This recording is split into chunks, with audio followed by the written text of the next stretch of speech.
He walked into that emergency room for stitches and walked out a father to 4-year-old twins he never knew existed. One glance at a hospital wristband shattered everything Ethan Cole thought he knew about his life, his past, and the woman he once loved and lost. She had tried to tell him. She had reached out. But someone made sure he never got the message, and now 6 years of silence stood between them like a wall of broken trust. The boys had his eyes, his smile, and no idea who he was. Could a man who built an empire from nothing learn to build a family from the wreckage of the past?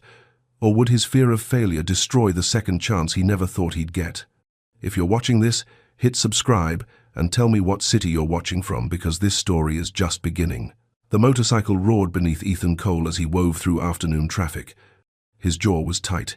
His fingers gripped the handlebars harder than they should. "Mr. Cole, we need your signature by Friday or the deal falls through." The client's voice still echoed in his head from the phone call 10 minutes ago. Another demand. Another fire to put out. Another weekend he'd spend in his condo staring at contracts instead of living his life. Ethan was 30 years old. He'd built his investment firm from nothing. He had money most people only dreamed about. But today, right now, all he felt was trapped. The light ahead turned yellow. He should slow down. He didn't. A delivery truck lurched into the intersection from the right. Ethan saw it too late. His brain screamed at his hands. He yanked the handlebars hard to the left. The bike skidded, tires shrieked against asphalt. The world tilted and blurred. Then he hit the ground. Pain exploded across his forehead. The street was rough and hot against his palms. His heart hammered in his chest. For a few seconds, he couldn't think, couldn't breathe. People were shouting. Footsteps pounded toward him. "Are you okay?" "Someone call an ambulance. He's bleeding, look at his head." Ethan pushed himself up to sitting. His vision swam. He touched his forehead, and his fingers came back red. "I'm fine," he muttered. His voice sounded far away. A woman crouched beside him. She had kind eyes and a grocery bag still clutched in her hand. "You're not fine. That's a bad cut. You need stitches." "I don't need. You need stitches," she repeated firmly. "My brother's a paramedic." "I know what I'm looking at," 2 other people agreed. A man in a suit, a teenager with a skateboard. They all stared at him with concern that felt suffocating. Ethan wanted to argue. He wanted to get back on his bike and ride away. But blood dripped into his left eye and the world tilted again when he tried to stand. "Fine," he said. The woman smiled with relief. "Good. I'll drive you to the ER. It's 5 minutes from here." The emergency room smelled like antiseptic and stress. Ethan sat in a plastic chair in the triage area, holding an intake, form he hadn't filled out yet. His head throbbed. A nurse had given him gauze to press against the cut, but it was already soaked through. The ER was busy. A kid cried somewhere down the hall. Phones rang. Doctors called out orders. Everything moved fast. Ethan hated hospitals. They reminded him of his mother's last days. Sterile rooms, beeping machines. The feeling that control was slipping through your fingers. He closed his eyes and tried to breathe. "Sir." He looked up. A nurse stood in front of him. She was in her early 30s with sharp eyes and box braids pulled into a ponytail. Her name tag said Jessa. "You're Ethan Cole?" she asked. "Yeah. Let me see that cut." She leaned down and gently moved the gauze aside. Her expression tightened. "Okay. Yeah. You definitely need stitches. Come with me and we'll get you into a room." Ethan stood. His legs felt shaky, but he steadied himself. Jessa grabbed a tablet and started walking. He followed her through a set of double doors into the treatment area. She gestured to a small room on the left. "Have a seat on the bed. Someone will be with you shortly." "How long is shortly?" She gave him a look that said you and everyone else want to know. Could be 10 minutes. Could be 30. Depends on what comes through those doors. Just sit tight. She turned to leave but paused. She was holding something. A stack of papers and a couple of plastic wristbands. "Oh, wait. Here." She thrust them toward him. "These must be yours." They were on the chair. Ethan frowned. "I don't think." "Just hold on to them for a second." "Let me check." She walked to the nurse's station, tapped on the computer, then looked back at him with confusion. "Huh, that's weird." "What?" "These wristbands aren't yours. They're for the twins coming in." She walked back and took the papers but left the wristbands in his hand. "Sorry about that." Someone must have mixed things up. Ethan glanced down at the thin plastic bands. His heart stopped. The first wristband was light blue. It had a name printed on it in small black letters. Landon Wells' father, Ethan Cole. He blinked. His brain refused to process what he was seeing. There had to be a mistake. He looked at the second wristband. Same light blue, different name. Luke Wells, father, Ethan Cole. The room tilted. What the hell? His voice came out hoarse. Jessa was already halfway down the hall. He stood abruptly and his head spun. Hey, wait, she turned. Yeah? Ethan held up the wristbands. His hand shook. Why is my name on these? Jessa squinted. Then her eyes widened. Oh no. I'm so sorry, that was definitely a mix-up. Why does it say I'm the father? His voice was louder now. People were starting to look. Sir, I don't know. Let me grab the right paperwork and figure out. The automatic doors at the entrance slid open with a soft hiss. Ethan's gaze snapped toward the sound. A woman walked in carrying two small boys. She was beautiful, brown skin, natural. Curls pulled back into a low bun. She wore scrubs and sneakers and looked exhausted in a way that ran deeper than one long shift. The boys clung to her. They were maybe 4 years old, identical, blonde hair, blue eyes. One of them was crying softly into her shoulder. Ethan couldn't move because he knew her. He knew her face, her eyes, the exact way she tilted her head when she was worried. Amara. Dr. Amara Wells, the woman he'd loved 6 years ago, the woman who'd vanished from his life without explanation. She was here, and she was holding two little boys who looked exactly like him. Amara froze the second she saw him. Her eyes went wide, her mouth parted like she wanted to speak but couldn't find the words. The boy on her left hip squirmed. Mama, I want to go home. I know, baby. Just a few more minutes. Her voice was soft but strained. She looked at Ethan again, then at Jessa, then back at Ethan. What are you doing here? She asked quietly. Ethan's mouth was dry. I had an accident. I needed stitches. His gaze dropped to the boys. Up close, the resemblance was impossible to ignore. They had his nose, his chin, his exact shade of blue eyes. Why is my name on their wristbands? The question came out sharper than he meant it to. Amara's face went pale. What?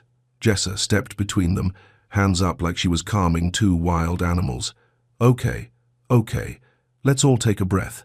This is clearly some kind of administrative error. Doctor. Wells, let me get you and the boys into a room. Mr. Cole, you go back to your room. We'll sort this out. No. Ethan's voice was hard. I want an answer.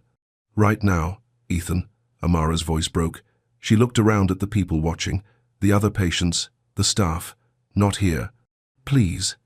The boy on her right hip, the one who wasn't crying, stared at Ethan with open curiosity. Who's that, Mama? He asked. Amara's jaw tightened. She kissed the top of his head. Just someone Mama used to know. Used to know, Ethan felt. Something crack open inside him. Amara, what the hell is going on? Mr. Cole. Jessa's tone was firm now, authoritative. You need to calm down or I'm going to have to ask you to leave. I'm not going anywhere until someone explains why my name is on those kids' wristbands. Amara closed her eyes. When she opened them again, there were tears on her lashes. Come with me, she said quietly. We'll talk, but not out here. The consultation room was small, bare walls, a desk, 3 chairs, a box of tissues on the counter. Amara set the boys down gently. The one who'd been crying had stopped, but his face was still red and blotchy. The other one immediately went to the corner where a small bin of toys sat. Landon, Luke, play over here for a minute, okay? Mama needs to talk to this man. Why? The bolder one asked. Ethan guessed that was Luke. Because Mama said so. Her tone was gentle but final. Luke shrugged and joined his brother at the toy bin. Amara turned to face Ethan. She crossed her arms over her chest like she was holding herself together. For a moment, neither of them spoke. They're mine, Ethan said. It wasn't a question. Amara nodded. Yes.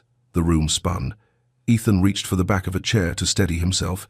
How when? His voice cracked. Amara, what the hell happened? You disappeared. You just vanished. I looked for you. I called.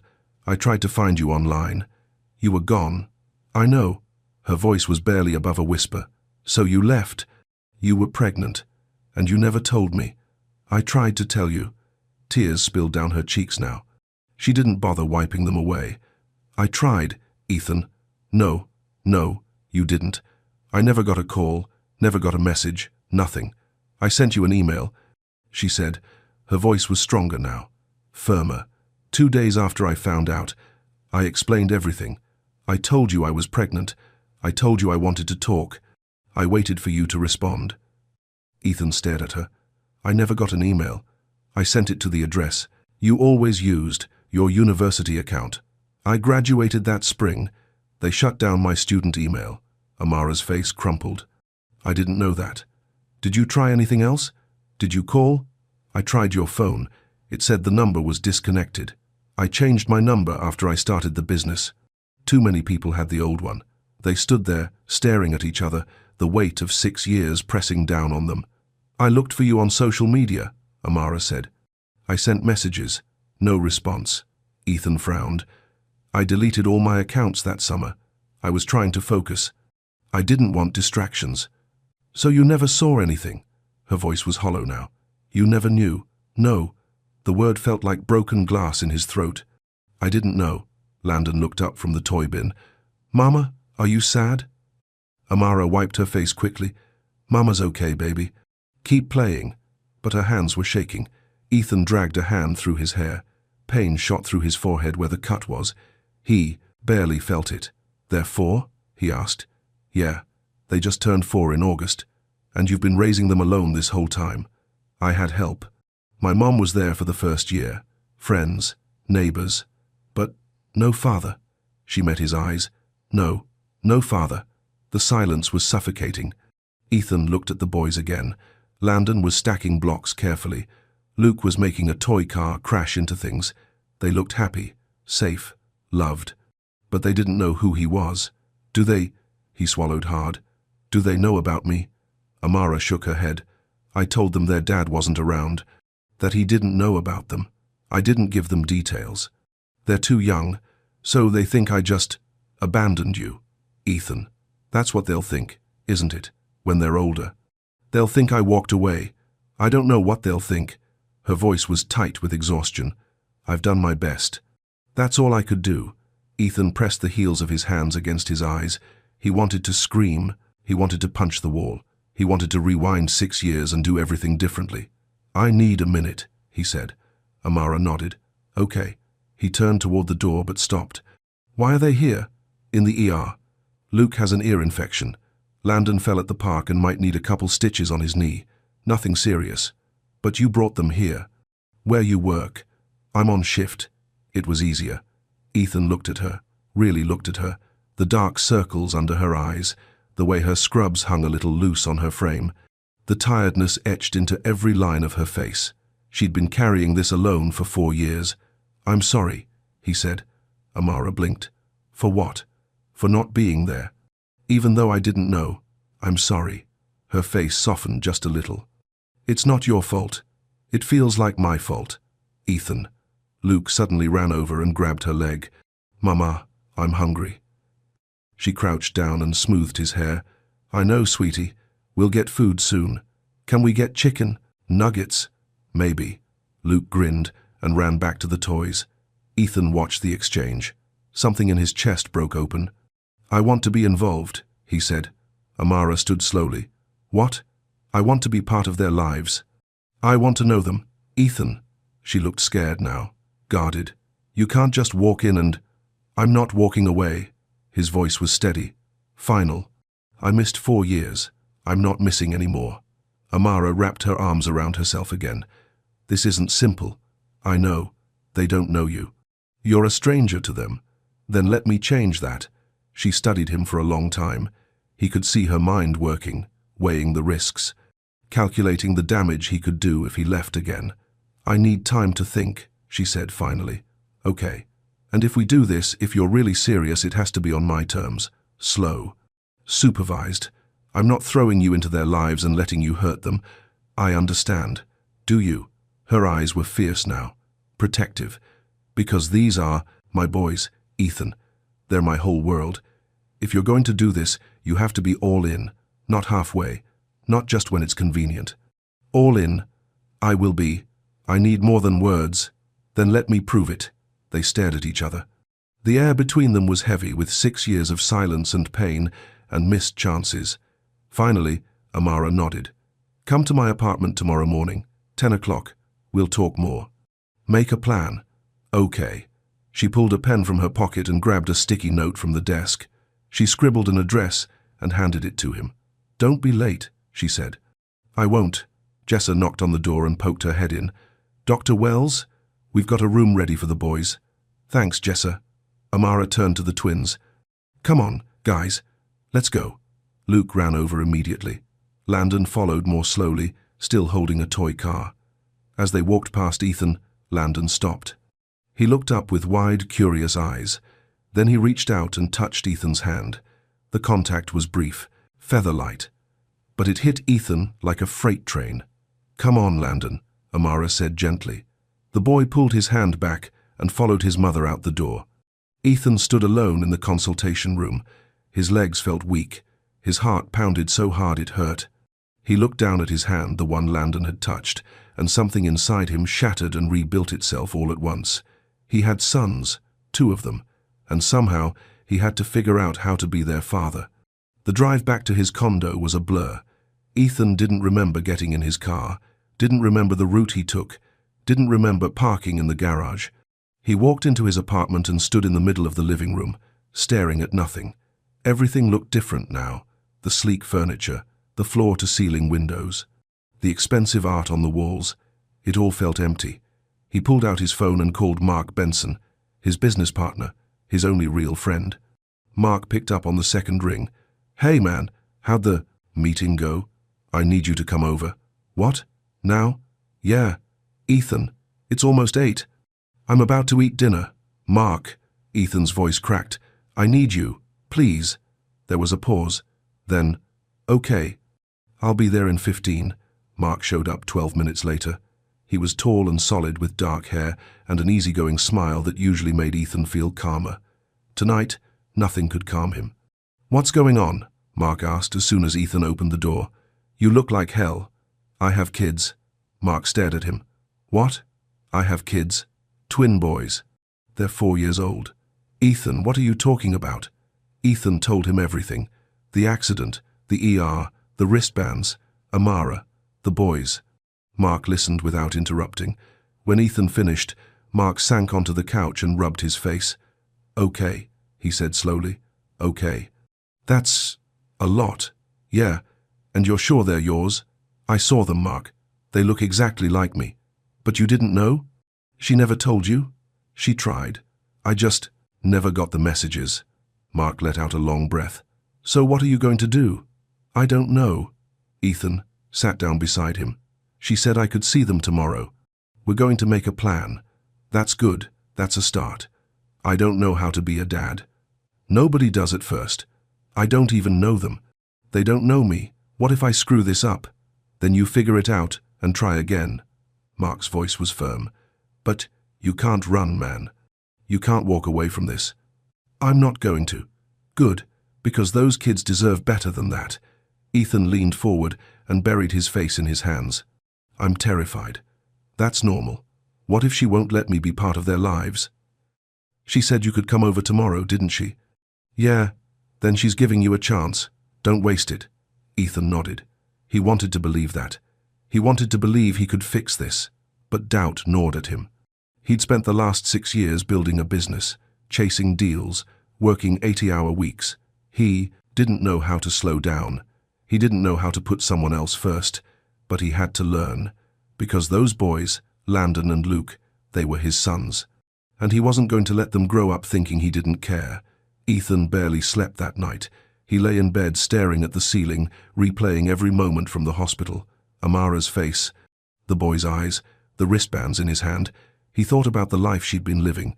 Single mother, ER resident, raising 2 kids on her own, and he'd been living in luxury, completely unaware. Guilt sat heavy on his chest.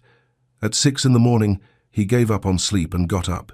He made coffee, paced the apartment, checked the clock every 5 minutes. 10 o'clock felt like a lifetime away. Finally, at 9:30, he got in his car and drove. Amara's apartment complex was older, modest. The kind of place where kids rode bikes in the parking lot and neighbors knew each other's names. Ethan parked and sat in his car for a moment. He stared at the building. This was it. This was where his sons lived. He got out and walked to the entrance. A woman was watering plants near the front steps. She was in her 50s with graying hair and a sharp, watchful expression. "Can I help you?" she asked. "I'm here to see Dr. Wells. Apartment 2B. The woman's eyes narrowed. "And you are?" "A friend." She didn't look convinced. "Uh-huh. Does Amara know you're coming?" "Yes, because she's got those babies up there and I keep an eye out for them." "That's good." Ethan tried to smile. "I'm glad she has people looking out for her." The woman studied him a moment longer, then shrugged. "All right. But I'm watching." "Understood." He walked inside and climbed the stairs to the second floor. His heart pounded harder with every step. He found 2B and knocked. Footsteps on the other side. A pause. Then the door opened. Amara stood there in jeans and a soft yellow sweater. Her hair was down. She looked less exhausted than last night, but still guarded. "You're on time," she said. "I said I would be." She stepped aside. "Come in." Ethan walked into the apartment. It was small but warm. Toys were scattered across the living room floor. Drawings covered the fridge. A stack of laundry sat on the couch, half folded. It was lived in, real, loved. "The boys are in their room." Amara said, "They're playing. I didn't tell them you were coming." "Okay." She gestured to the kitchen table. "Sit. We need to talk first." Ethan sat. Amara poured 2 mugs of coffee and sat across from him. For a moment, they just looked at each other. "I didn't sleep last night," Amara said quietly. "I kept thinking about what you said, about wanting to be involved. I meant it. I know you did, in that moment. But this isn't about one moment, Ethan. This is about the rest of their lives. I know. Do you?" She leaned forward. "Because you have a business, you travel, you work all the time. How are you going to make space for 2 4-year-olds? "I'll figure it out. That's not good enough." Her words stung, but he knew she was right. "You're right," he said. "I need a plan. I need to show you I'm serious." Amara's shoulders relaxed just a fraction. "What are you thinking?" "I'll start slow, like you said. Supervised visits. A couple times a week. We can build from there. And if it gets hard, if they have tantrums or get sick or need you at 3 in the morning, then I'll be there." She studied him, searching for cracks, for doubt. "Why now?" she asked. "Why do you care now?" "Because I know now." His voice was raw. "Amara, I didn't walk away from you. I didn't abandon them. I didn't know. But if you had known back then, would you have stayed?" The question hung between them. Ethan thought about who he'd been 6 years ago, fresh out of college, hungry to prove himself, terrified of failure. He wanted to say yes, he wanted to believe he would have stepped up, but he didn't know. "I don't know," he admitted.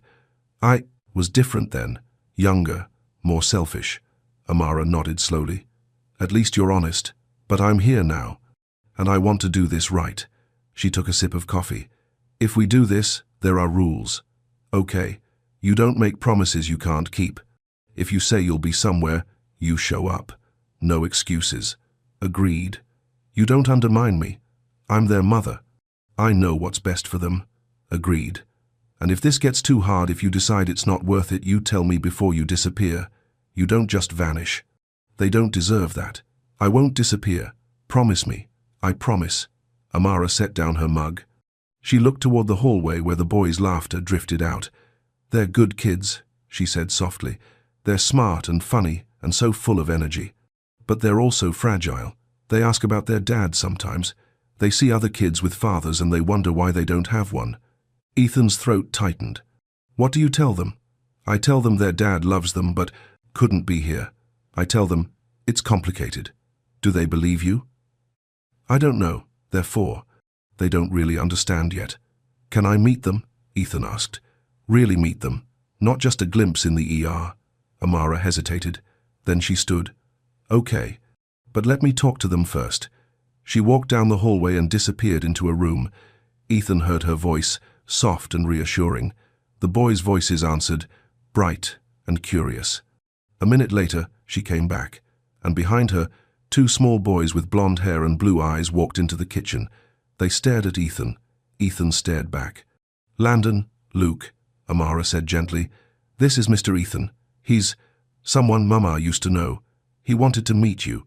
Luke stepped forward immediately. "Hi, Ethan said. His voice came out rough. Landon stayed behind his brother, watching quietly. "Why do you want to meet us?" Luke asked. Ethan glanced at Amara. She gave him a small nod. "Because," Ethan said carefully, "your mum is important to me, and that makes you important to me." Luke seemed to accept this. "Do you like dinosaurs?" Yeah, I do. I have a T. Rex." "Wanna see?" "Sure." Luke ran back down the hall. Landon lingered a moment longer, his gaze still on Ethan. "It's okay," Amara whispered to him. "He's nice." Landon didn't respond. But he didn't run away either. Luke came barreling back with a plastic dinosaur. "Look!" It roars and everything. He demonstrated by making the loudest roaring sound Ethan had ever heard. Ethan smiled, a real smile. "That's awesome. You can hold it if you want." Luke held out the dinosaur. Ethan took it carefully, like it was made of glass. "Thanks. Do you have toys?" Luke asked. "Not really." "That's sad." Ethan laughed. It surprised him. "Yeah, I guess it is." Landon finally spoke. His voice was soft and unsure. "Are you going to stay?" The question hit Ethan harder than anything else that had happened in the last 24 hours. "Yeah," he said. "I'm going to stay." Landon nodded. Then he walked over and sat on the floor near Ethan's feet. It was the smallest gesture, but it meant everything. Amara watched from the doorway, her arms crossed, her expression unreadable. And for the first time since the accident, Ethan felt something other than panic. He felt hope. 2 days later, Ethan showed up at Amara's apartment at exactly 3 o'clock in the afternoon. He'd texted her that morning to confirm the time. She'd replied with a simple, "Okay," and nothing else. He knocked on the door and waited. His palms were sweaty. He'd changed his shirt 3 times before leaving his condo. Amara opened the door. She wore yoga pants and an old college sweatshirt. Her hair was pulled back in a messy bun. She looked tired but softer than she had 2 days ago. "Hi," she said. "Hi. Come in. The boys are excited. They've been asking about you." Something warm spread through Ethan's chest. "Really?" "Yeah." Luke told his preschool teacher that a man with a motorcycle came to visit. "Apparently, that's very cool." Ethan smiled. "I didn't know they knew about the motorcycle. You mentioned it when they asked what happened to your forehead." He'd forgotten that. The stitches above his eyebrow were healing well but still visible. "Mr. Ethan." Luke came running from the hallway. He wore a superhero cape that dragged behind him. "You came back." "I told you I would. Can we go to the park?" Amara stepped in. "Luke, we talked about this. Mr. Ethan is going to visit here first. Then maybe we'll go to the park." Luke's face fell, but he nodded. "Okay." Landon appeared behind him. He didn't run. He walked slowly, still holding a toy car in one hand. "Hi, Landon," Ethan said gently. Landon looked at his mother. She smiled and nodded. That seemed to give him permission. "Hi," Landon said quietly. "What are you playing with?" Landon held up the car. "Race car. That's cool. Can I see?" Landon hesitated. Then he walked over and handed Ethan the car. Ethan examined it carefully. "This is a nice one. Does it go fast?" "Really fast," Landon whispered. "Maybe you can show me later." Landon nodded and took the car back. Amara gestured to the couch. "Sit. I'll get you something to drink. Water? Coffee?" "Water's fine." She disappeared into the kitchen. The boys immediately climbed onto the couch next to Ethan. Luke sat so close their legs touched. Landon left a small gap between them. "Do you have a job?" Luke asked. "Yeah, I do." "What do you do?" "I help people with their money. I make sure they save it and use it the right way." Luke wrinkled his nose. "That sounds boring." Ethan laughed. "Sometimes it is. Mama's a doctor. She helps sick people." "I know. That's a really important job." "She's the best doctor," Luke said proudly. "I believe that." Amara came back with a glass of water. She sat in the chair across from them and watched. "Mama, can Mr. Ethan play cars with us?" Luke asked. "If he wants to." Luke looked at Ethan hopefully. "Do you wanna?" "Sure." The boys jumped off the couch and ran to get their cars. Ethan moved to sit on the floor. Amara stayed in her chair, coffee mug in hand. For the next hour, Ethan played with the boys. They raced cars across the carpet. They built a tower out of blocks and then knocked it down. Luke talked non-stop. Landon spoke less but smiled more. At one point, Landon sat directly next to Ethan, not touching, but close. Ethan caught Amara watching them. Her expression was complicated, guarded, but something else too, something softer. "Okay, boys," she said eventually. "Mr. Ethan has been here a while. We should let him go home." "No," Luke protested. "He just got here. It's been over an hour, buddy. But we didn't go to the park yet." Amara looked at Ethan. "You don't have to. I can take them," Ethan said. "If you want. I mean, if you come with us." She hesitated. "You sure?" "Yeah. Okay. Let me get their shoes." The park was 3 blocks away. It had swings and slides and a sandbox that looked like it needed fresh sand. Luke ran ahead immediately. Landon held Amara's hand and walked slower. Ethan walked beside them.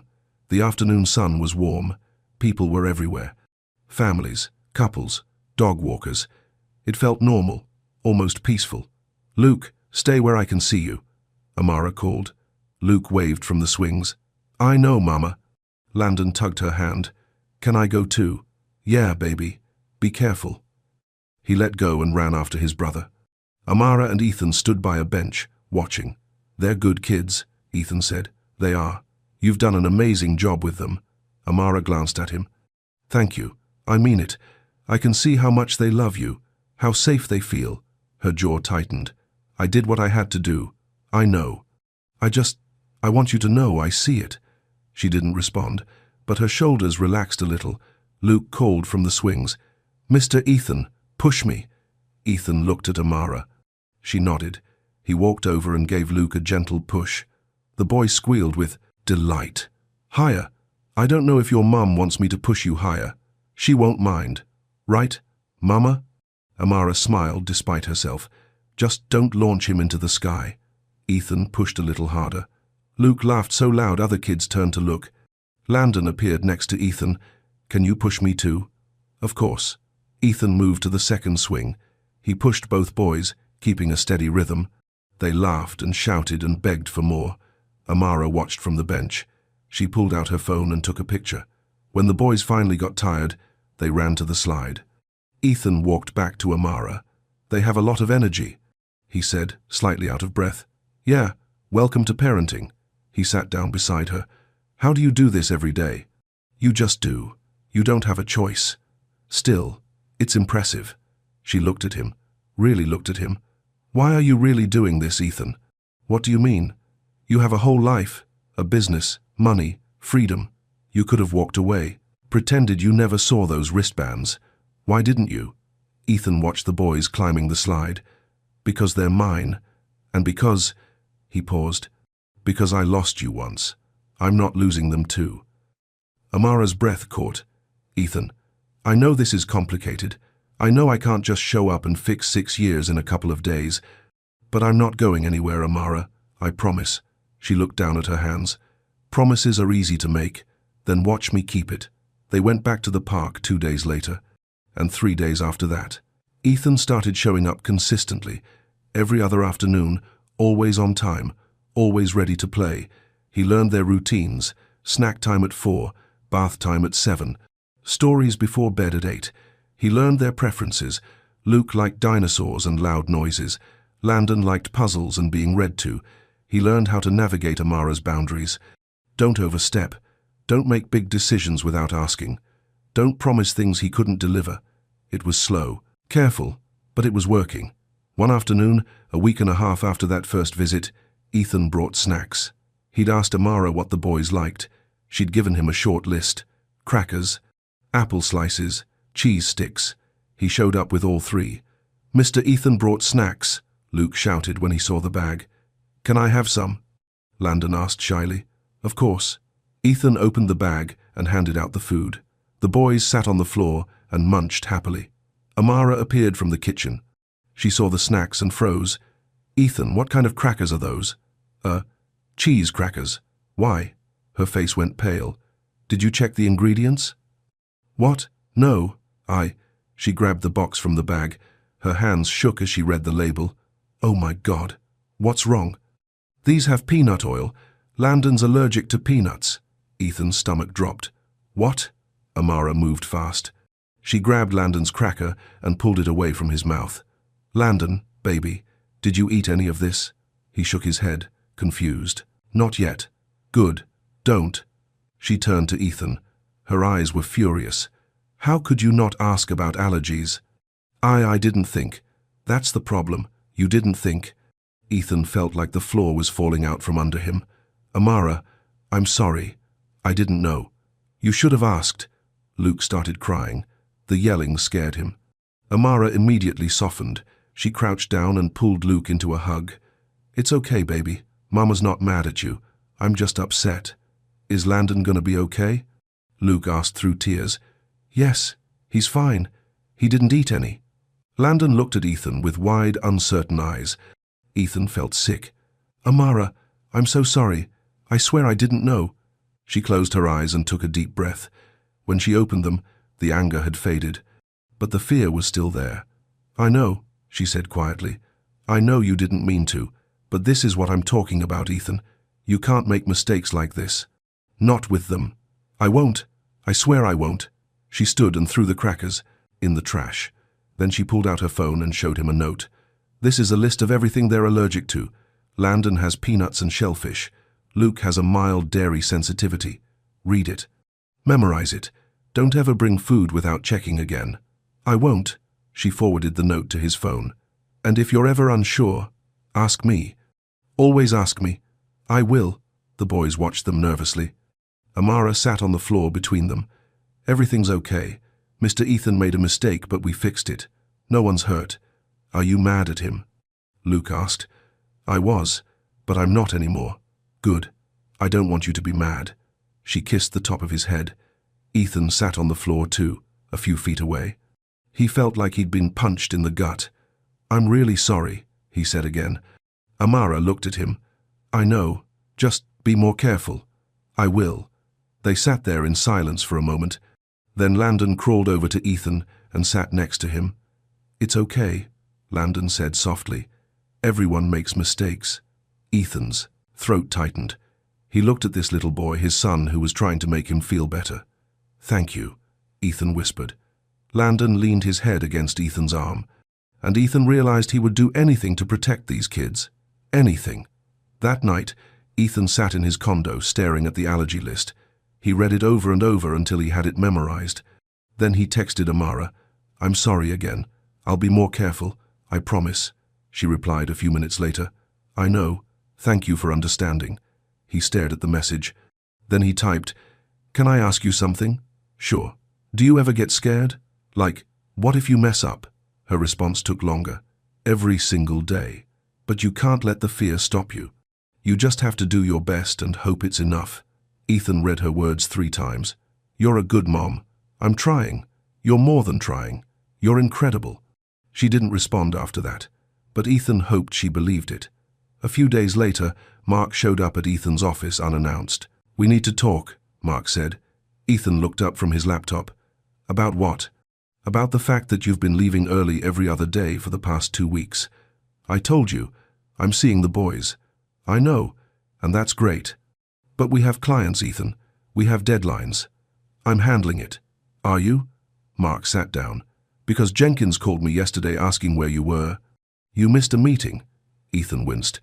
"I didn't miss it. I rescheduled it. Without telling him first. I forgot." Mark sighed. "Look, I'm not trying to be a jerk. I think what you're doing with the kids is amazing, but you can't let the business fall apart." "I'm not." "Then prove it. Get your head back in the game." Ethan rubbed his face. "I'm trying to balance everything." "I know, but balance doesn't mean dropping the ball on one side." Mark left, and Ethan sat there feeling the weight of it all. He wanted to be there for the boys, but he also had responsibilities, bills to pay, clients to manage, a company to run. How was he supposed to do both? That afternoon, Ethan went to Amara's apartment, but he was distracted, stressed. The boys noticed. "Mr. Ethan, are you sad?" Landon asked. "No, buddy, I'm just thinking." "About what?" "Grown-up stuff." Luke climbed into his lap. "You should stop thinking." "Thinking is boring." Ethan smiled despite himself. "You're probably right." Amara was watching from the kitchen. When the boys ran off to play, she walked over. "You okay?" she asked. "Yeah, just work stuff." "Do you need to go?" "No, I'm here. I'm good." But she didn't look convinced. They played for an hour. Then Amara suggested they take a walk. The four of them walked to a small cafe a few blocks away. The boys ordered hot chocolate. Amara got tea. Ethan got coffee. They sat outside at a small table. The boys drew pictures on napkins with crayons the waitress gave them. "This is nice," Amara said quietly. "Yeah, you've been showing up, consistently. I didn't think you would. I told you I would." "People say a lot of things." Ethan looked at her. "I'm not people. I'm starting to see that." Their eyes held for a moment. Something passed between them, something old and familiar and complicated. "Mama, look!" Luke held up his napkin. He'd drawn a stick-figure family. "That's beautiful, baby. Who's that?" "That's you. And me. And Landon. And Mr. Ethan." Amara's breath caught. Ethan stared at the drawing. 4 stick figures holding hands. "Can we keep it?" Luke asked. "Yeah," Amara said softly. "We can keep it." Later that week, Mark stopped by Ethan's condo with a box. "What's this?" Ethan asked. "Your dad's stuff." "From the storage unit. Remember? We cleared it out last month." Ethan had forgotten. His father had passed away 2 years ago. Ethan had put off dealing with his things. "I don't really want to go through that right now," Ethan said. "You should. There's some paperwork you need to sign, and some personal stuff you might want to keep." Mark set the box on the table and left. Ethan stared at it for a long time before opening it. Inside, there were old photos, documents, his father's watch, and at the bottom, a stack of mail. Ethan pulled it out. Most of it was junk, bills, advertisements, but one envelope caught his eye. It was addressed to him, at his father's house, dated 6 years ago. The return address was an email forwarding service. Ethan opened it with shaking hands. Inside was a printed email from Amara Wells to Ethan Cole. Subject: "We need to talk." Ethan's heart stopped. "Ethan, I hope this reaches you. I tried your phone, but the number doesn't work anymore. I tried social media, but you're not there either. So I'm sending this to your old email and hoping it forwards somewhere. I don't know how to say this except to just say it. I'm pregnant. It's yours. I found out 2 days ago. I know we didn't end things well. I know you were angry when I left school. But I need you to know about this. I need to know what you want to do. Please call me, or email me, or something. Amara." There was a photo attached. A grainy ultrasound. 2 tiny shapes. Twins. Ethan's hands shook so hard he almost dropped the paper. She'd tried to tell him. She'd sent this email. And somehow, it had been forwarded to his father's house instead of to him.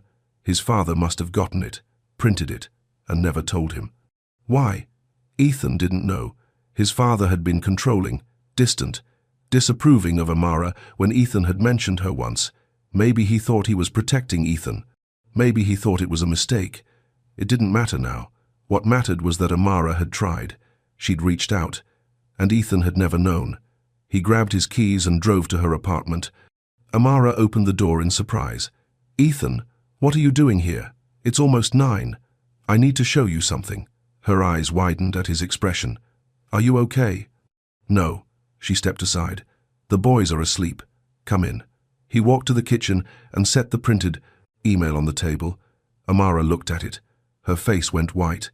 "Where did you get this?" she whispered. "My dad's storage unit. He must have gotten it when it was forwarded. He never told me." "Oh my God. You really did try to tell me. I told you I did.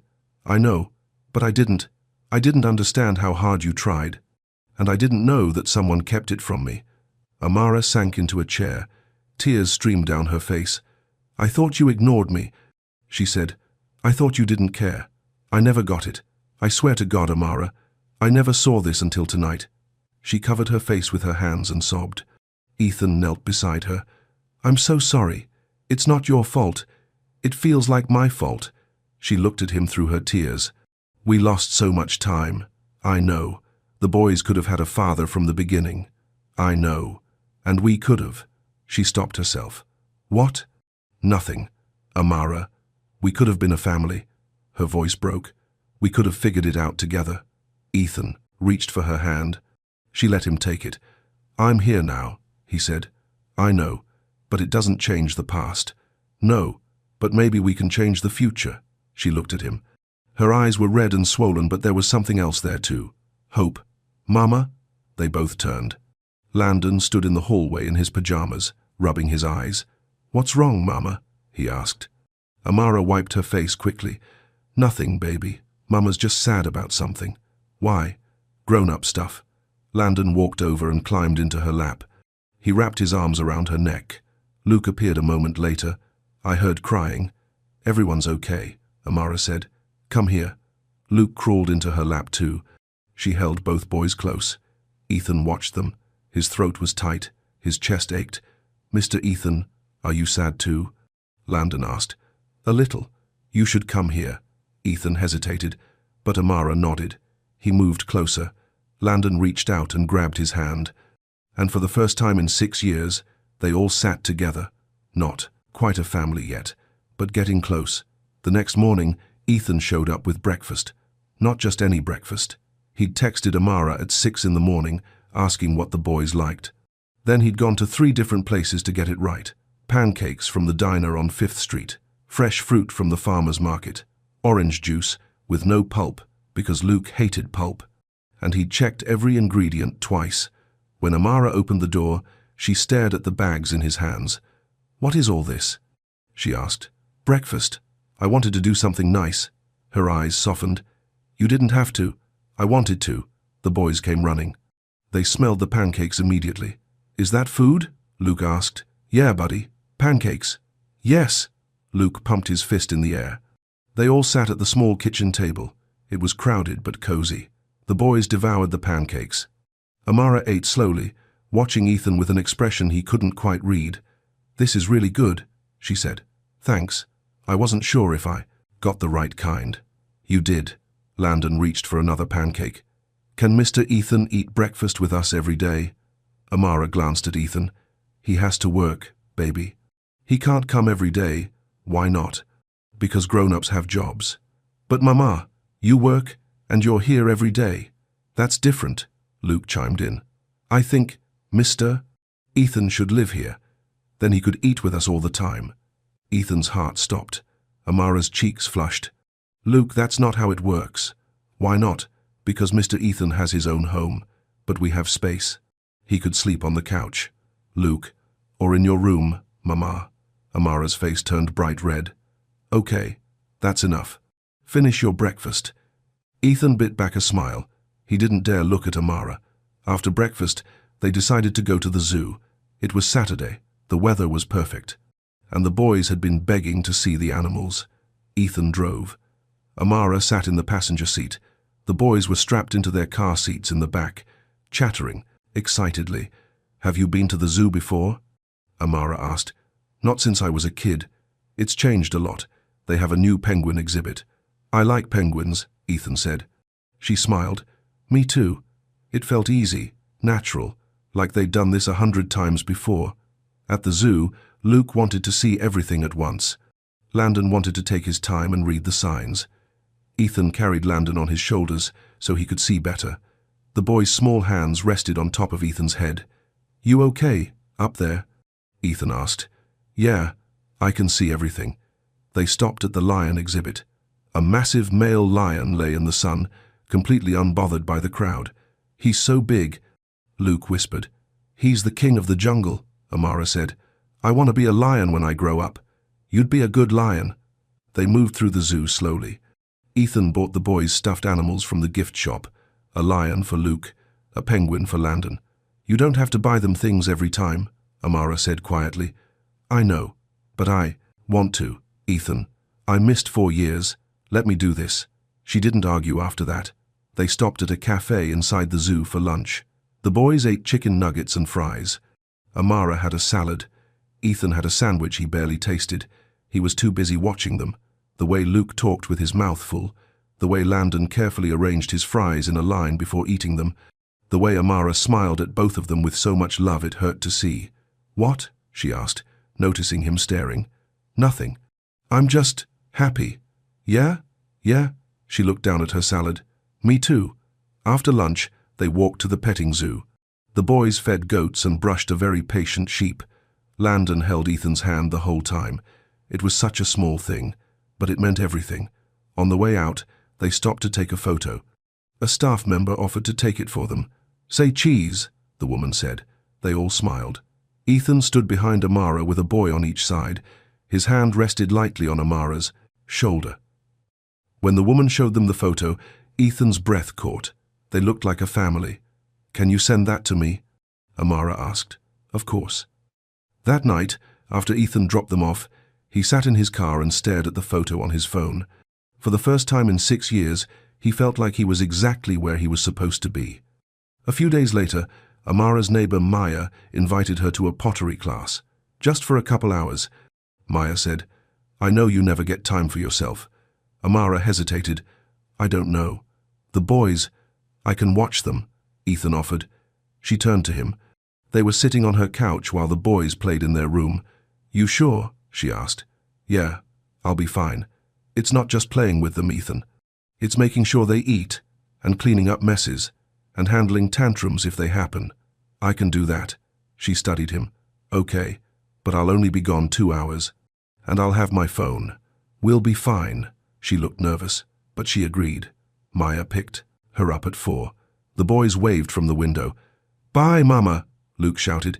"Be good," she called back. Then it was just Ethan and the boys. For about 10 seconds, everything was fine. Then Luke spilled juice all over the kitchen floor. "Oops," Luke said. Ethan grabbed paper towels. "It's okay.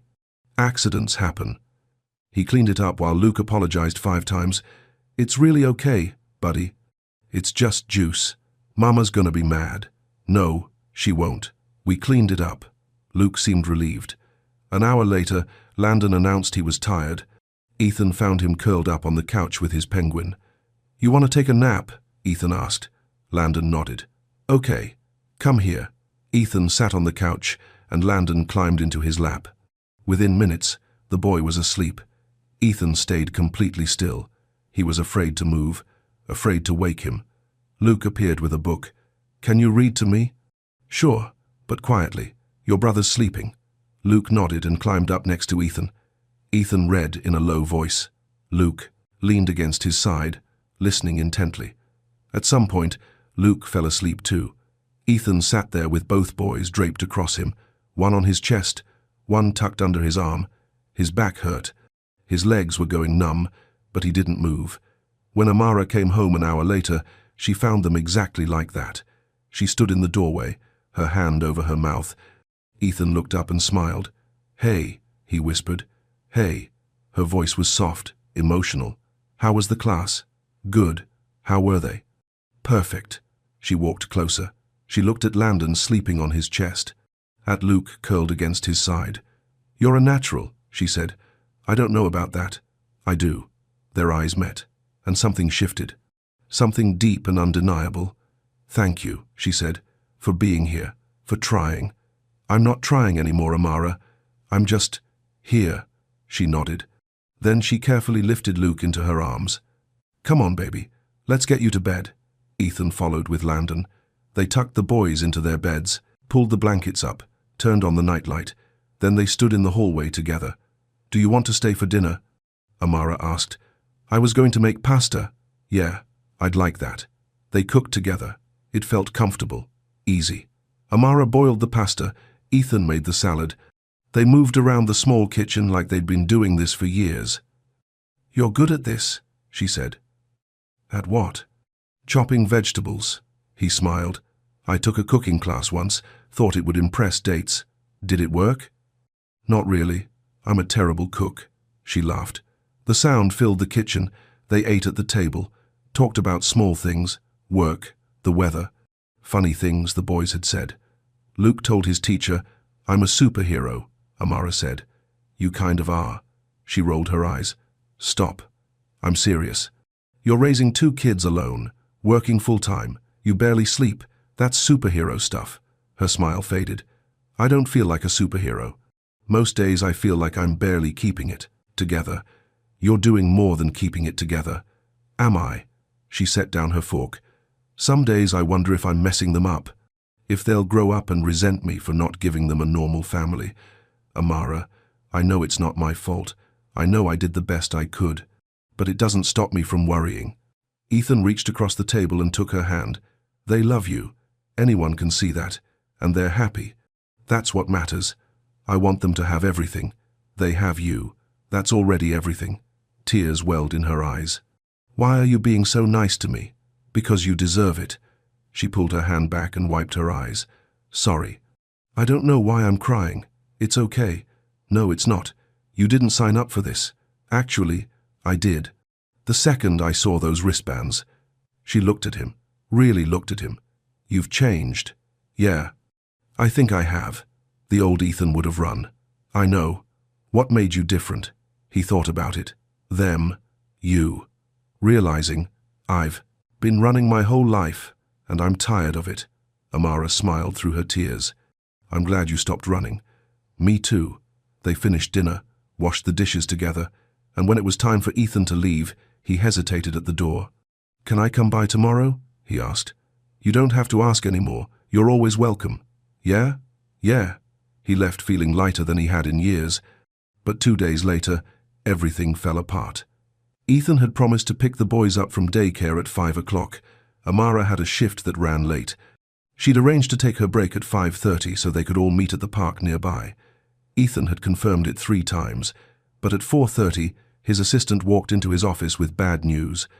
Mr. Jenkins is here, she said. He doesn't have an appointment, but he's insisting on seeing you. Tell him I can't. I have somewhere to be. He's threatening to pull his investment. Ethan closed his eyes. Jenkins was one of their biggest clients. Losing him would cost the company hundreds of thousands of dollars. Give me 5 minutes, Ethan said. He called Amara. She didn't answer. She was probably with a patient. He texted her. Something came up at work. Can you get the boys? He stared at his phone. She didn't respond. 5 minutes turned into 10, then 20. Jenkins wanted to renegotiate terms. He wanted changes to the contract. He wanted answers Ethan didn't have prepared. Ethan kept glancing at the clock. 5 o'clock came and went. His phone rang. Amara. He stepped out of the conference room to answer. Ethan, where are you? Her voice was tight. I'm at the office. I'm so sorry. A client showed up and, you promised. I know, I'm trying to get out of here, but the daycare closes at 6. If no one picks them up, they charge a fee. And they call child services. His stomach dropped. What? Where are you? I'm 20 minutes away. I'm 15 minutes away, but my shift doesn't end for another hour. I can't leave. I'll get there. I promise. You already promised, Ethan. The line went dead. Ethan went back into the conference room. I have to go. We're not finished. Jenkins said, I have an emergency. This is an emergency. If we don't finalize this today, I'm walking. Mark shot Ethan a warning look. Ethan hesitated. Then he made his choice. I'm sorry, Mr. Jenkins. We'll have to reschedule. He grabbed his jacket and ran. He broke every speed limit, ran 2 red lights, and pulled into the daycare parking lot at 5:57. He burst through the doors. A woman at the front desk looked up in alarm. Can I help you? I'm here for Landon and Luke Wells. And you are? Their father, Ethan Cole. She frowned. You're not on the pickup list. What? Only approved individuals can pick up children. Their mother is Dr. Amara Wells. Call her. She'll tell you. The woman made the call. Amara answered immediately. Yes, he's approved, Amara said. Ethan could hear the anger in her voice, even from across the room. Let him take them. The woman hung up. Sign here. Ethan signed. She led him to a room where the boys sat with a teacher. They looked small, worried. Landon, Luke, your dad is here, the woman said. The boys looked up. Landon's eyes were red like he'd been crying. Mr. Ethan. Luke ran over. You're late. I know. I'm so sorry. Where's Mama? She's still at work. She sent me to get you. Landon walked over slowly. We thought no one was coming. Ethan crouched down. I would never leave you here, buddy. I'm sorry I was late. You promised you'd be here at 5. I know. Something happened at work. But I'm here now. Landon didn't look convinced. Ethan drove them to the park where Amara was waiting. She sat on a bench in her scrubs, her arms crossed. She looked furious. The boys ran to her. Mama! She hugged them tightly. You guys okay? Yeah. Mr. Ethan was late, but he came. I know, baby. She looked up at Ethan. Her eyes were cold. Can we talk? He asked. Boys, go play on the swings. Stay where I can see you. They ran off. Amara stood. What the hell, Ethan? I'm sorry. A client showed up and I don't care about your client. He was threatening to walk. I had to handle it. No, you had to be at that daycare at 5 o'clock. That's what you had to do, Amara. Do you know what it's like to get a call from daycare saying no one showed up? Do you know what that does to me? I screwed up. I know. Screwing up isn't an option when you have kids, Ethan. You don't get second chances with them. I'm here now. You're 45 minutes late. I got here as fast as I could. That's not good enough. Her voice broke. I can't do this if you're not reliable. I am reliable. No. You're not. You're still putting your work first. That's not fair, isn't it? She stepped closer. You said you wanted to be all in. But the second something comes up, you choose the business. It's not that simple. Yes, it is. Either you're here or you're not. There's no in between. Ethan ran a hand through his hair. What do you want me to do? Quit my job? Walk away from everything I built? I want you to show up when you say you will. I'm trying. Trying isn't enough. The words hung between them. The boys' laughter echoed from the swings. But here, it felt like the world was ending. I'm sorry, Ethan said again. I don't know what else to say. I don't either. Amara walked toward the swings. Ethan stood there, helpless. He'd let them down, and he didn't know how to fix it. That night, Ethan sat alone in his condo. Mark called. Ethan didn't answer. His assistant emailed. He didn't respond. He just sat there, staring at the photo from the zoo, the 4 of them smiling, happy. He thought about Landon's face when he'd said, "You promised." He thought about Amara's voice when she'd said, "Trying isn't enough." She was right. He'd spent his whole life building this business, chasing success, proving to himself and everyone else that he was worth something. But what was it worth if he lost them? Around midnight, Mark showed up. You didn't answer your phone, Mark said. I know. Jenkins left. He pulled his investment. I figured. That's it? That's all you have to say? Ethan looked at him. I made a choice. Yeah, the wrong one. I chose the boys. You were too late. I know. Ethan's voice cracked. I know I was too late. But I tried, Mark. I left the meeting. I drove as fast as I could. It wasn't fast enough. So, what am I supposed to do? What do you want from me? Mark sat down. His expression softened. I want you to figure out what matters. They matter. Then prove it. Not with words. With action. I don't know how. Yeah, you do. You're just scared. Ethan dropped his head into his hands. I'm terrified. Of what? Failing. Letting them down. Being like my dad. You're not your dad. How do you know? Because your dad wouldn't have left that meeting. He wouldn't have even tried. Ethan looked up. I'm losing them, Mark. Not yet. But you will if you don't change. How? You already know how. Mark left. And Ethan sat there until dawn. He thought about his father, about how work had always come first, about how Ethan had grown up feeling like an obligation instead of a son. He didn't want that for Landon and Luke. He didn't want them to wonder if they mattered. So, he made a decision. The next morning, Ethan showed up at Amara's apartment at 7. She opened the door in her robe, coffee mug in hand. Her eyes widened. What are you doing here? She asked. I need to talk to you. The boys are still sleeping. I know. This is just for you. She stepped aside. He walked in. I'm sorry about yesterday, he started. Ethan, let me finish, please. She nodded. You were right. I put work first. And I can't do that anymore. He pulled out his phone and showed her his calendar. I blocked off every afternoon from 4 to 8. No meetings, no calls, nothing. Ethan, I talked to Mark this morning. We're hiring someone to take over my travel schedule. I'm cutting back to 40 hours a week. You don't have to do that. Yes, I do. Because you were right. Trying isn't enough. I have to actually do it. Amara's eyes filled with tears. I'm not perfect, Ethan continued. I'm going to mess up again. But I promise I'll keep trying to do better.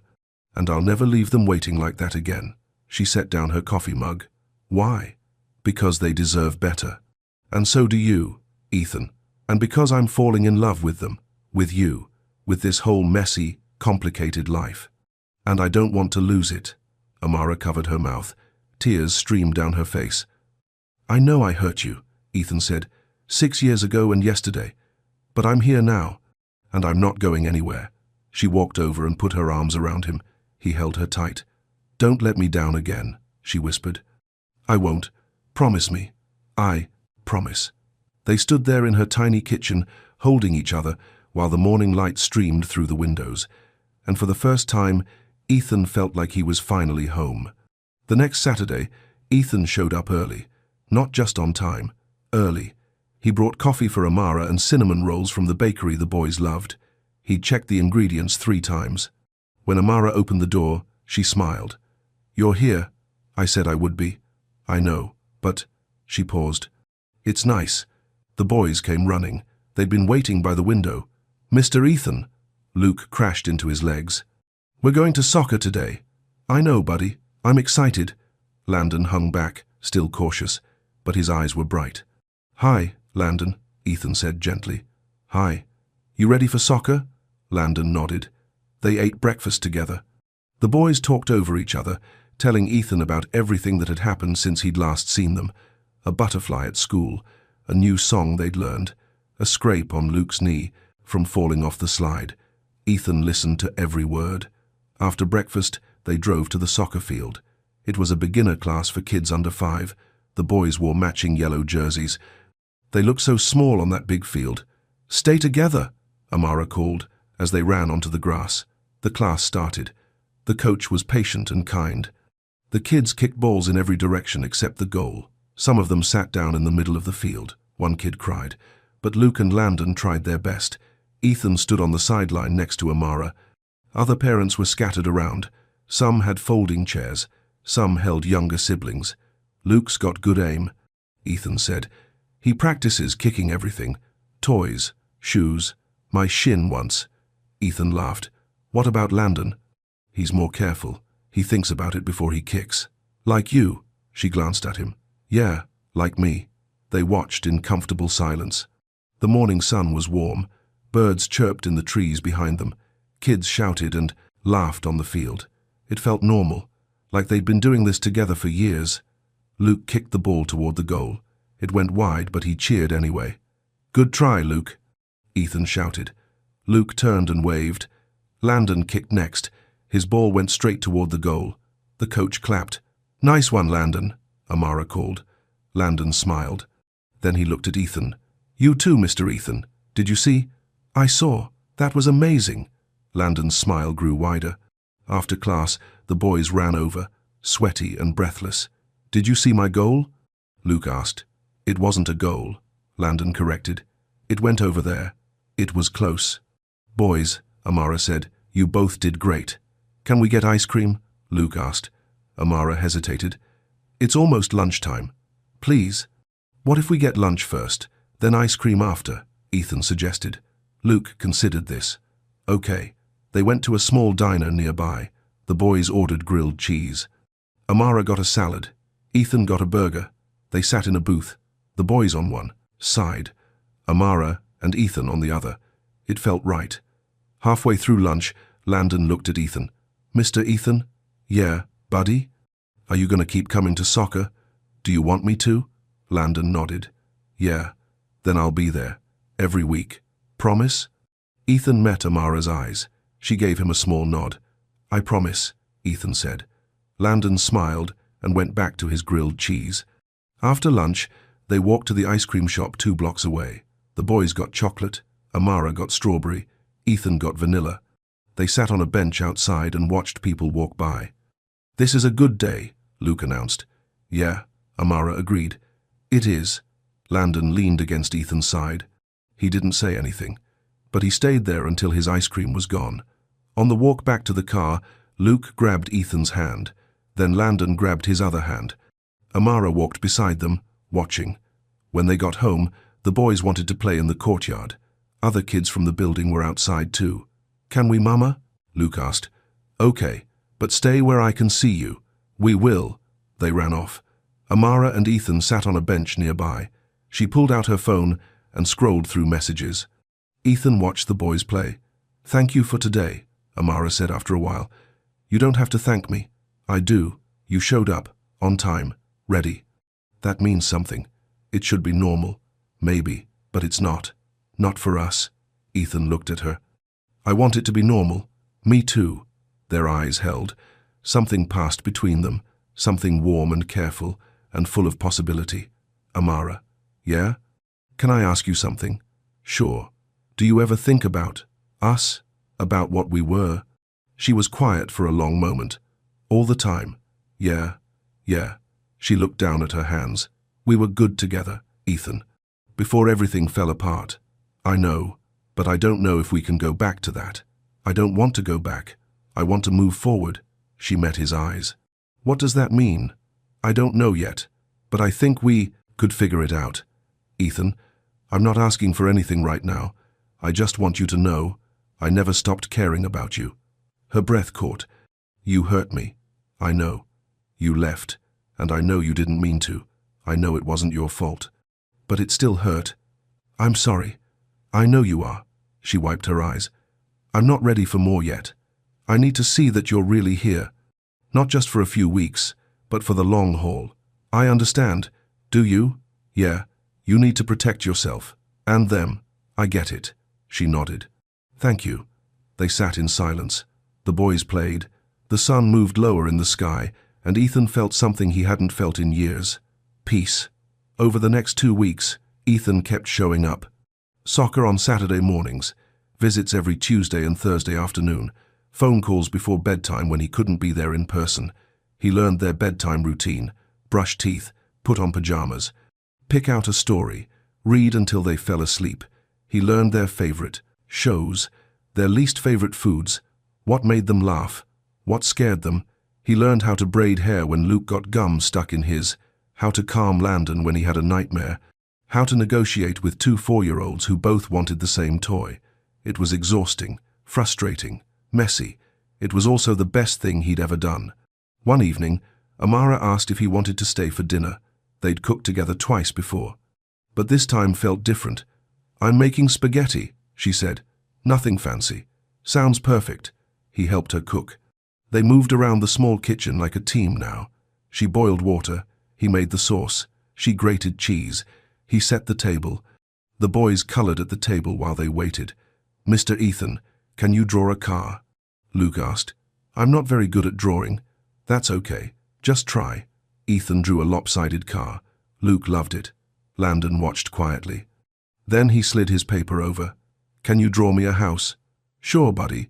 Ethan drew a simple house with a triangle roof and square windows. "Who lives there?" Landon asked. "Who do you want to live there?" Landon thought about it. "A family." "What kind of family?" "A mama, and 2 kids, and—" he paused, "and a dad." Ethan's throat tightened. "That sounds like a good family." "Yeah." Amara brought the food to the table. They ate together. The boys told stories. Amara laughed at their jokes. Ethan felt like he was exactly where he belonged. After dinner, Amara washed dishes. Ethan dried. The boys played in the living room. "They're getting attached to you," Amara said quietly. "Is that bad?" "I don't know. It scares me." "Why?" "Because if you leave, it'll break their hearts." "I'm not leaving." "You keep saying that." "Because it's true." She handed him a plate. "I want to believe you." "Then believe me. It's not that simple." "Why not?" She turned to face him. "Because I'm scared, Ethan. I'm scared of letting you in. I'm scared of what happens if this doesn't work. I'm scared of—" "Of what?" "Of falling for you again." The words hung in the air. Ethan set down the dish towel. "Would that be so bad?" "Yes, because I don't know if I can survive losing you twice." "You won't lose me." "You don't know that." "Yes, I do." How? Because I love you. Amara's eyes went wide. What? I love you. I never stopped, even when I didn't know where you were, even when I thought you'd left me. I loved you. And now that I'm here, now that I know the truth, I love you even more. Tears spilled down her cheeks. Ethan, you don't have to say it back. I just needed you to know. She covered her face with her hands. Her shoulders shook. Ethan stepped closer. Hey, it's okay. It's not okay, because I love you too. And that terrifies me. He gently pulled her hands away from her face. Why does it terrify you? Because what if it's not enough? What if we try and it doesn't work? Then we figure it out, together. I have kids now, Ethan. I can't just think about myself. I'm not asking you to. I'm asking you to think about us. All four of us. She looked toward the living room where the boys were playing. They need stability. I know. They need someone who won't leave. I'm not leaving. Promise me. Really promise me. Not just words. I promise, with everything I have, I'm here, for you, for them, for all of this. Amara searched his face, looking for doubt, for cracks, for any sign he didn't mean it. She didn't find any. Okay, she whispered. Okay? Okay. Let's try. Ethan pulled her into his arms. She wrapped her arms around his waist and held on tight. Mama? They pulled apart. Luke stood in the doorway. Yeah, baby? Why are you crying? Happy tears. Why are you happy? Amara glanced at Ethan. He nodded. Because Mr. Ethan is going to be around more. A lot more. Is that okay with you? Luke's face lit up. Really? Really? Yes! Luke pumped his fist. Landon! Mr. Ethan is staying. Landon appeared. He looked at Ethan. Forever? Ethan crouched down. Yeah, buddy. Forever. Landon ran over and hugged him. Luke joined a second later. Ethan held them both. His eyes burned with tears he didn't try to hide. Amara watched them, her hand over her heart. And something that had been broken for 6 years finally started to heal. The next day was Sunday. They spent it at the park. Not for soccer, just to be together. The boys ran around. They played on the swings. They fed ducks at the pond. They collected rocks and showed Ethan each one like it was treasure. At one point, Landon tugged on Ethan's sleeve. Mr. Ethan, yeah? Can I ask you something? Of course. Landon looked nervous. He glanced at his brother. Luke nodded encouragingly. We were wondering. Landon's voice was soft. Can we call you Dad? Ethan's world stopped.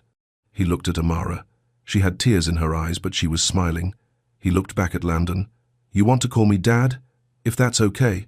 Yeah, Ethan said. His voice broke. Yeah, that's more than okay. Really? Really? Luke jumped up and down. Yes, we have a dad now. Landon smiled. A real, full smile. Hi, Dad. Ethan pulled them both into a hug. He held them close and let the tears fall. Hi, boys, he whispered. Amara walked over and put her hand on his shoulder. He looked up at her. Thank you, he said. For what? For giving me this chance. For letting me be their dad. For everything. She leaned down and kissed the top of his head. You earned it. A few weeks later, they hosted a small brunch at Amara's apartment. Mark came. And Jessa. And Maya. And Mrs. Grady from downstairs, who'd stopped being suspicious and started bringing cookies. The apartment was crowded and loud. The boys ran around showing everyone their drawings. Amara made pancakes and eggs. Ethan poured coffee. It was chaotic. Beautiful. Perfect. This is nice, Mark said to Ethan. You look happy. I am. Different than before. Yeah. Good different.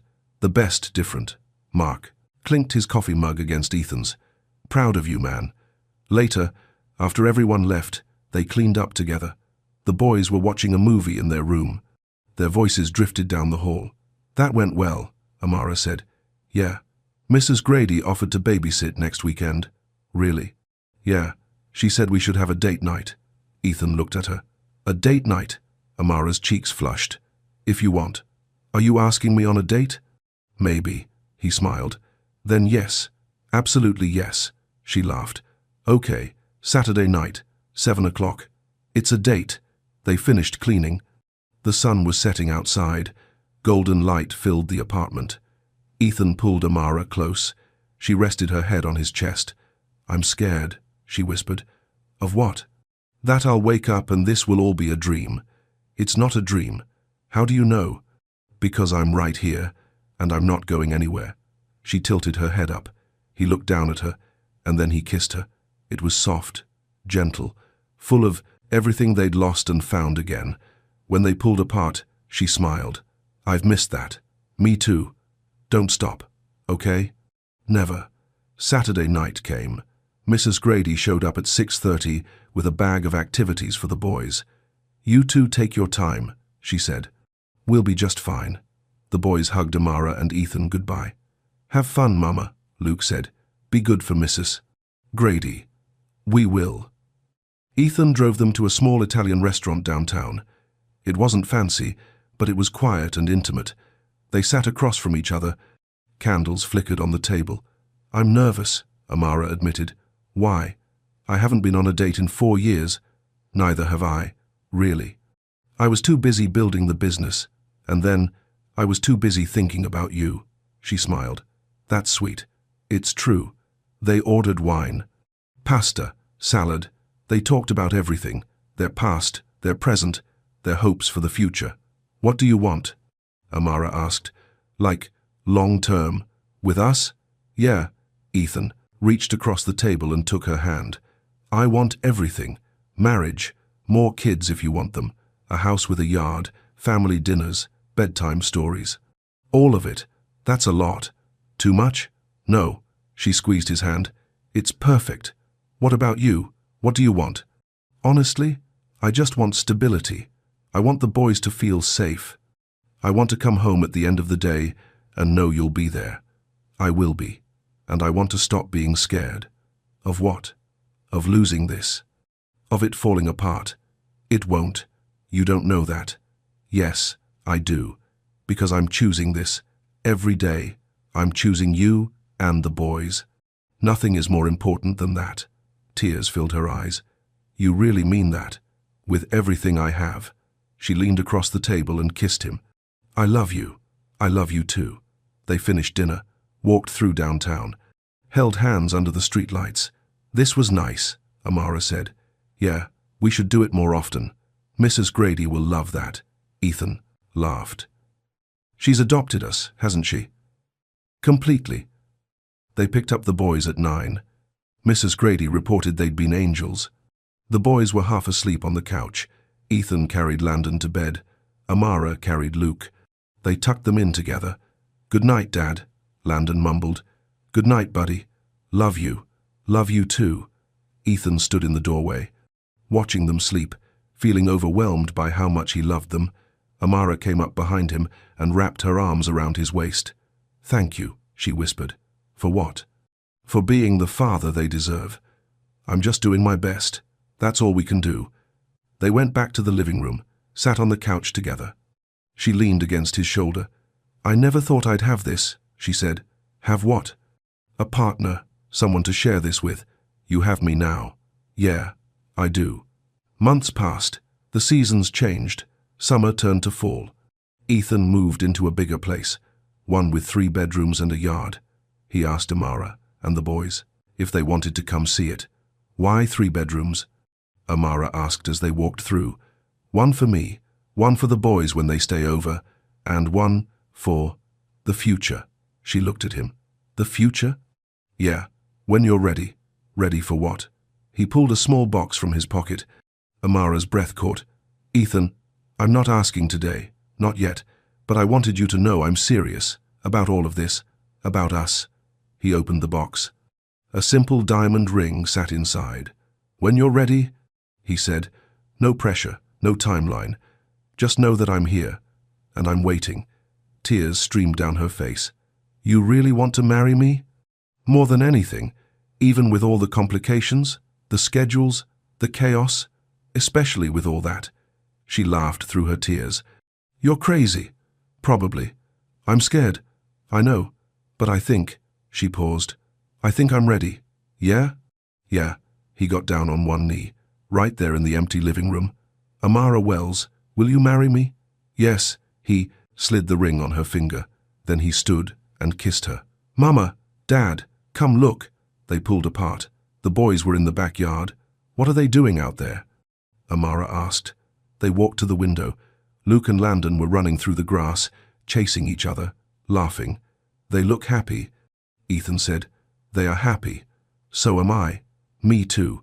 6 months later, they got married in a small ceremony at the park where they'd spent so many afternoons. The boys were ring bearers. Mark was the best man. Jessa was the maid of honor. Mrs. Grady cried through the whole thing. Amara wore a simple white dress. Ethan wore a suit. The boys wore matching bow ties.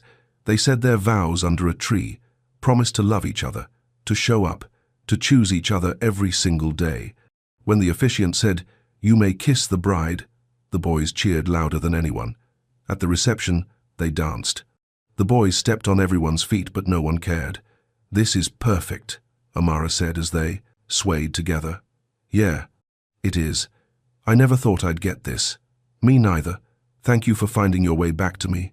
Thank you for letting me." She rested her head on his chest. "I love you. I love you too." Later, when the sun was setting, they took a family photo. Amara and Ethan in the middle. Landon and Luke on either side. All of them smiling, all of them together. A whole family at last. That night, after the reception, they went home. To their house, with 3 bedrooms and a yard. The boys fell asleep in the car. Ethan carried them inside, tucked them into their beds. "Good night, Dad," Landon whispered. "Good night, son. Love you. Love you too." Ethan stood in the doorway with Amara. They watched their boys sleep. "We did it," she said. "Yeah, we did. You think they'll remember all the hard parts?" "Maybe. But I think they'll remember the good parts more. I hope so." Ethan pulled her close. "You know what I think?" "What?" "I think they'll remember that we loved them, and that we chose to be a family. Everything else is just details." Amara smiled. "You're right. They went to their room, their home, their life together. It hadn't been easy. The road to get here had been long and painful and full of mistakes, but they'd made it, and every day they would keep choosing each other, every single day. Because that's what love was. Not a moment, not a feeling, but a choice, made over and over again, and they would keep making it, together, the end.